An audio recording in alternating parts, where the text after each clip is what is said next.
عشاء کی نماز تمہاری چھوٹ گئی، عشاء کی نماز چھوٹ گئی، قضا ہو گئی، یہ گناہ ہے، اور لوگوں کے سامنے آ کر کے بتا کر کے اس کی قضا پڑھو گے تو اظہار گناہ، تم نے سب کو بتایا کہ میری نماز چھوٹی تھی۔ تو گناہ کرنا ایک الگ مسئلہ ہے، اور گناہ کا اظہار کرنا اور بڑا گناہ ہے۔ تم اگر قضا کر رہے ہو تو چھپ کر کے، ہاں اپنی نفل نمازوں کے درمیان، سنت نمازوں کے درمیان اگر قضا پڑھ رہے ہو تو کوئی حرج نہیں، پڑھ سکتے ہو۔ اب یہاں مسئلہ ایسا ہے کہ ہم سب ایک ہی حمام میں ہیں، یعنی سب کی قضا ہے، اس کی بھی، اس کی بھی، اس کی بھی، اس کی بھی، سب ایک دوسرے کو دیکھ رہے ہیں، اس لیے مسئلہ خراب نہیں۔ بزرگان دین پہلے اس پر بہت تنبیہ کرتے تھے، اگر کوئی ایک بندہ قضا نمازیں سب کو دکھا کے پڑھ رہا ہے تو سارے لوگ اسے گرفتار کر لیتے، پکڑتے ہیں کہ تو ایک گناہ کیا اور سب کو آ کر مسجد میں بتا رہا ہے۔ تو یہ پہلے کا یعنی ان بزرگوں کا ایک تقوی تھا، لیکن آج بھی میں کہہ رہا ہوں مسئلہ یہ ہے، عشاء کی نماز قضا ہو گئی، قضا پڑھنے کے لیے آپ کو کرنا کیا ہے؟ 17 رکعت پوری قضا نہیں پڑھیں گے آپ، 4 فرض اور 3 وتر۔ مسئلہ تو یہی ہے نا۔ کل کی عشاء کی نماز اگر کسی کی چھوٹی، فار ایگزامپل اللہ نہ کرے، آج وہ قضا کرنے کے لیے کھڑا ہے تو کیا کیا نمازیں قضا کرے گا؟ 4 رکعت فرض عشاء کی اور 3 رکعت واجب، یہ 2 نمازیں قضا ہوتی ہیں عشاء میں، یعنی کل 7 رکعت۔ وتر کی نماز جب پڑھتے ہیں تو آپ کو یہ بھی معلوم ہے تیسری رکعت میں کیا کرنا رہتا ہے؟ دعائے قنوت۔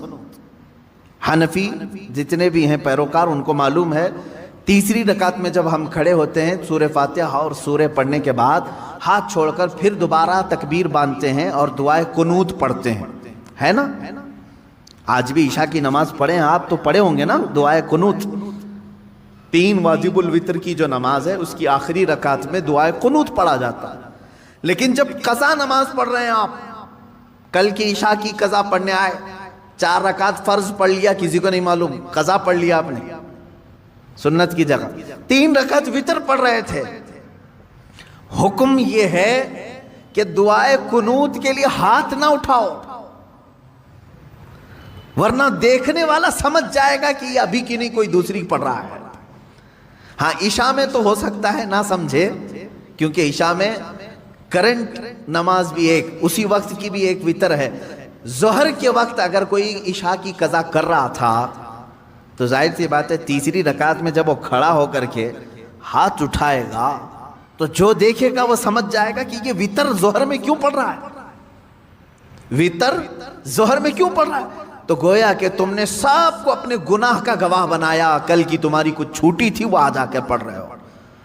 گناہ کا گواہ نہ بناؤ کسی کو، اظہار گناہ یہ اور بڑا گناہ ہے۔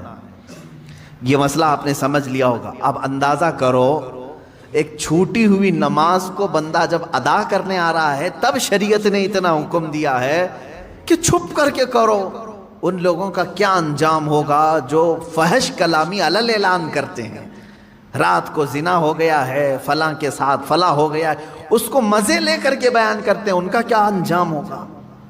میاں یہاں نماز کی قضا کے لیے بھی شریعت نے کہا ہے کہ اس طرح پڑھو کہ لوگوں کو خبر نہ ہو، اور لوگوں کی جو برائیاں بیان کرتا ہے کٹوں پہ بیٹھ کر کے، اس کا کیا انجام ہے۔